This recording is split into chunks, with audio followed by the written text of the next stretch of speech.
the reasons we wanted to come together was, as the chair of the Veterans Affairs Committee of the state of California, I wanted to give you an update on not only what we're doing in Sacramento, but what we are doing right here in Orange County.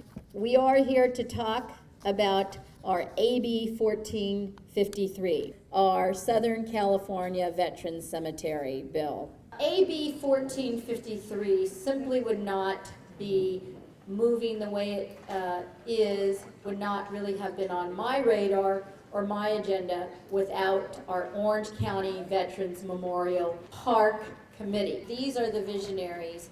These are those who have been entrenched in this vision. So let's give them applause. Sharon has been very instrumental in moving things forward for us with AB 1453. I really like this sticker. My own personal experience as one of those unembraced Vietnam veterans is that back in the day, where they were training us at El Toro, bringing us up by the bus loads and loading us onto airplanes by the airplane load and sending us off to Vietnam.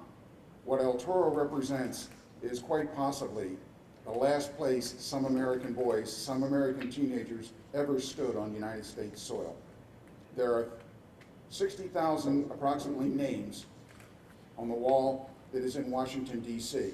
If we were to do the research, and we haven't because I just think it would be too heartbreaking, we could name thousands of teenage PFCs and Lance Corporals that are on that wall that departed the United States from El Toro, which is why we consider it sacred ground and why it is our priority to land the cemetery on that site. Honor our veterans. I'm often asked, what do the veterans want? And I say, wait a minute. We're not the veterans. We're your veterans. We did this for you. And I really appreciate whoever did the wording on this, because this is excellent. I love this. And thank you very much. Again, thank you. Thank you. Thank you. You guys are very, very fortunate and extremely blessed to have a representative such as Ms. Quirk-Silva. She immediately listened and asked all these questions, and she became very, very, very energetically involved with everything that we had to offer. And what I mean by that is that we take ideas to members of the legislation, and we ask them if they would be interested in perhaps looking at that idea, cultivating it, and perhaps turning it into legislation that helps not only members of the California National Guard, but veterans at large. And ladies and gentlemen, that's what she does for our veterans. And what else do we need to do?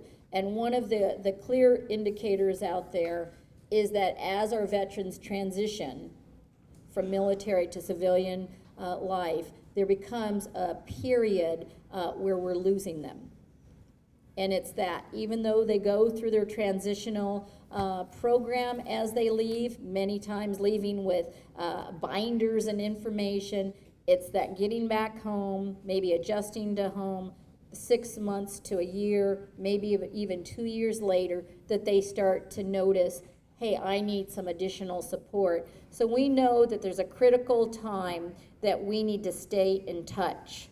We need to reach out to them, and we need to get them into the county veteran service officers or involved in groups in the community. When you have an opportunity to talk with a current veteran, please embrace them and encourage them to be part of these forums. Please tell them about the services that are available. Please encourage them to remain vigilant and to remain optimistic. So with that, my friends, you see those people in the room here who have not only served our country, but are doing amazing things to make sure that we continue that welcome home for our veterans.